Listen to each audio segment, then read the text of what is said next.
अस्सलामु अलैकुम दोस्तों, वेलकम टू अबरीन एकेडमी। आज का हमारा टॉपिक है मुतकाबिला ज़ाविये। जिन दो शुआओं से ज़ाविया बनता है उनकी मुखालिफ शुआओं से बनने वाला ज़ाविया पहले ज़ाविये का मुतकाबिला ज़ाविया होता है। जो दो शुआओं से ज़ाविया बनता है उनकी मुखालिफ शुआओं से बनने वाला ज़ाविया पहले ज़ाविये का मुतकाबिला ज़ाविया होता है।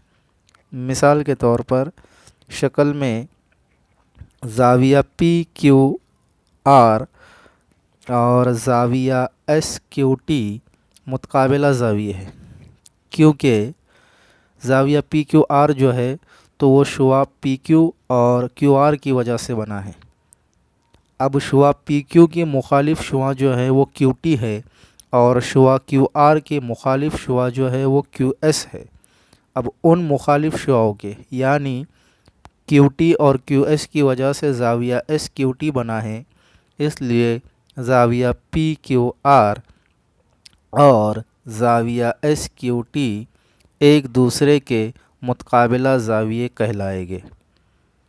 आज के वीडियो में बस इतना ही दोस्तों। अगर आपको ये वीडियो पसंद आया हो तो इसे लाइक, शेयर और सब्सक्राइब करना बिल्कुल भी ना भूलिएगा। मिलते हैं अगले वीडियो में एक नए टॉपिक के साथ। तब तक के लिए अल्लाह हाफिज़।